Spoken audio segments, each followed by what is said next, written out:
एक दिन गलती से एक लड़के ने एक अजनबी लड़की का मोबाइल फोन उठा लिया। बस तभी उसके दिमाग में एक अजीब सा ख्याल आया, क्यों ना इस लड़की की जिंदगी पर नजर रखी जाए। उसने कुछ गड़बड़ करने की ठान ली। फोन को खोला, उसके अंदर का मदरबोर्ड बदल दिया और कैमरे की जगह पर एक खास निगरानी लेंस लगा दिया। फिर उसने फोन को अपने कंप्यूटर से जोड़ा और एक स्पाईवेयर डाल दिया। इसके बाद उसने वैसा ही एक और फोन निकाला और दोनों फोनों को एक साथ सिंक कर दिया। अब वो सब कुछ देख सकता था जो उस लड़की का फोन करता था। अब लड़की को फोन वापस देने का बहाना बनाना था, तो उसने एक वॉइस चेंजर का इस्तेमाल करके उसे कॉल किया और बोला कि तुम्हारा फोन मुझे मिला है, मैंने उसे एक रिपेयर स्टेशन पर भिजवा दिया है, आप वहाँ से ले लीजिए। भोली भाली नाइमी को लगा जैसे कोई फरिश्ता मिल गया हो। वो खुशी खुशी रिपेयर स्टेशन पर पहुँच गई। उसे क्या पता था कि वही शख्स जिसने फोन ठीक करने का दावा किया, असल में उसी ने उसमें जासूसी वाला सिस्टम लगाया है। जैसे ही नाइमी ने अपना फोन वापस लिया, उसकी उल्टी गिनती शुरू हो गई। वो हर चीज जो नाइमी अपने फोन में करती थी, उसकी तस्वीरें, मैसेज, कॉल सब उस आदमी तक पहुंचने लगी। और सबसे डरावनी बात ये थी कि उसके फोन के दोनों कैमरे अब उसकी हर हरकत को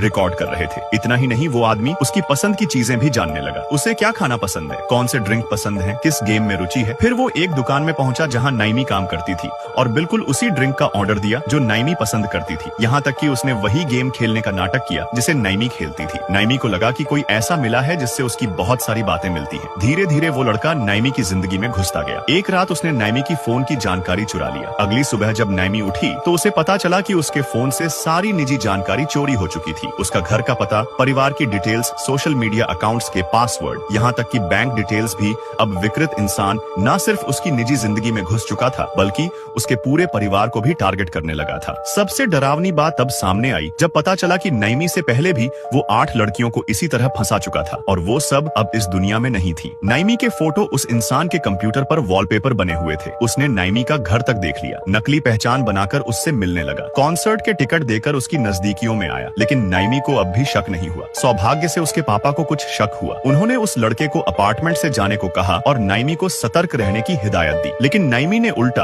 अपने पापा पर ज्यादा रोक टोक करने का आरोप लगाया और यही बात उस आदमी ने देख ली। अब उसका अगला निशाना नाइमी के पिता थे। एक दिन उसके पापा को एक मैसेज आया, माफी मांगने वाला, जिसे उन्होंने अपनी बेटी का समझकर उस पर क्लिक कर दिया। पर वो एक जाल था। उनका फोन हैक हो गया। फिर एक कुरियर आया, पापा बाहर गए और तभी वो लड़का पीछे से आया, उन्हें मार दिया। इस बीच जैसे जैसे दूसरे पीड़ितों की लाशें मिलनी शुरू हुई, पुलिस उस आदमी के घर तक पहुंच गई। जब पुलिस पहुंची, वो भाग निकला। लेकिन फिर एक दिन पुलिस के एक अफसर को अपनी बेटी की फोटो मिली। वो भी अब उसकी टारगेट थी। उसने पुलिस को छकाने के लिए अफसर की बेटी के फोन का इस्तेमाल किया और पुलिस को दूसरी दिशा में घुमा दिया। जब पुलिस वापस लौटी, तब तक सबूत गायब हो चुके थे। लेकिन उस पागल इंसान ने अब भी हार नहीं मानी और फिर वीडियो लाइक करते ही पार्ट 2 मिल जाएगा।